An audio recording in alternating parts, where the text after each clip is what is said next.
Hi everyone, welcome to sketching. This is day 8 of my 5-minute sketching challenge, and today I'm going to be drawing a lemon slice. A sliced lemon, not a lemon slice. So going on from yesterday, where I drew the tomato, I wanted to kind of do something similar. So I have kind of a bit of a cross section of a fruit or a veg, and this time I started off with the oil brush, the oil paint, just to kind of block out the colours. So we're just kind of going into some kind of dark shades of yellow to kind of get the kind of flat surface out of the way, and then using a more darker shade of that same yellow to come up with the kind of skin, the under skin of this lemon. Again, like I said yesterday, I'm really enjoying working on the iPad Pro with Procreate on these new artistic brushes that they have. It's just so easy to block colour out quickly. This actual video, I think it went to about maybe 8 minutes, so I had to speed it up on this on this video on my channel. But just generally speaking, it just makes life so much more easier, especially when you're drawing from reference. Again, I'm not here to do an exact drawing in 5 to 6 minutes. I'm just here to block out some colour, because initially that's how I do my artwork, especially if I'm working from reference. If you kind of look at an object and you kind of like squint your eyes, you'll get like a blurred vision of that object, and you'll be able to break that object down into its base colours, and that's how I kind of work. I'm short-sighted, so for me, I don't need to squint. I just need to move my glasses down, and I can kind of see the colours slightly blurred out, and that kind of makes it easy for me to just select the colours that I'm after. So now what I've just done around here is on the white edges of the lemon, I used the ink brush that I used yesterday, the Gen Sinky brush. I've definitely said that wrong. I'm just going to call it the ink brush. I really like the texture on this brush. It brings out like a nice spongy type effect. And so just again using the same brush, I've just added some details on the skin side of the lemon, just a couple of dots, and some dark kind of area for where the kind of end is, the bottom end. So we're just wanting to kind of build some detail now onto the drawing.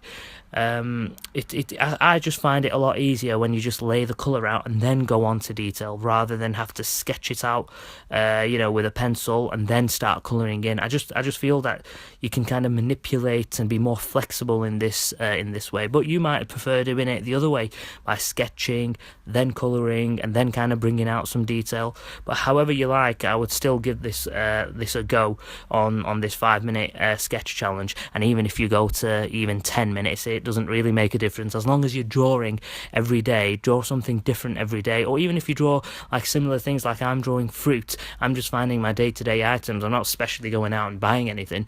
There's no point wasting money on this. All you need to do is just find something that you can easily get hold of and start drawing. So going back to the drawing, I'm just adding in some kind of lines to give some indication of the wet part of the lemon. You can go into a lot of detail. I've seen some artists do some amazing things with like fruit, and you can come out with all that glossy shade and all that kind of glistening part of the fruit from the inside by working in a lot of detail. It takes a lot of time to do that, and again, on a 5-minute sketch, all I'm doing here is kind of just putting down some indications of detail of where kind of the eye focuses on. So just adding in. I actually used a gel pen for some of the white lines that I just kind of put through on the surface of it, because I use gel pens in my traditional art. So I just thought it'll be a good way to try mixing it in and giving this a mixed media effect. I was actually quite happy with this one. It turned out quite nice in the short amount of time that I spent on it. And now what I did was I wanted to add the shadow on the table. but I went in with the airbrush because I'd used the airbrush and Procreate before, and I didn't even practice this beforehand before doing this sketch, and I think I went in too dark. So as I went in too dark, I thought, oh, shall I reverse it, or shall I kind of like, do undo? But to be honest with you, I thought I'll just try fixing it, because in the end of the day, you're learning. Well, I'm learning anyway, and you kind of test out these new tools, and you'll see, how pressure sensitive they are, and you just kind of just go with the flow. And so what I decided to do was I just decided to kind of like, tone it down a little bit with a slight yellow airbrush on top of what I've already done, and then kind of just blend it out a little bit more with a wider brush size, and it did the job. It put the shadow in, and yeah, so I guess it was all good. And then again at the end, all I've done now is just adding some darks around the kind of shadowy areas with, I think I just used that standard round brush, using a little bit of grey and making the opacity slightly lower using the sliders on the left.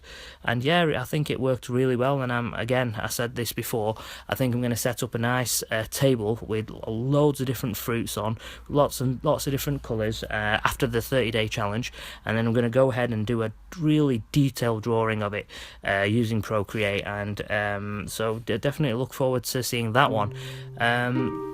So I hope you've started this challenge yourself. If you have, do let me know in the comments and send me some of the pictures that you've done and of the things that you've been drawing. It'll be a great way to kind of like learn from each other. And thanks so much for your support, and thanks for watching. I hope you enjoyed the video. Please give it a thumbs up and subscribe for more content, and hopefully I'll see you on the next one. Take care of yourself, and peace.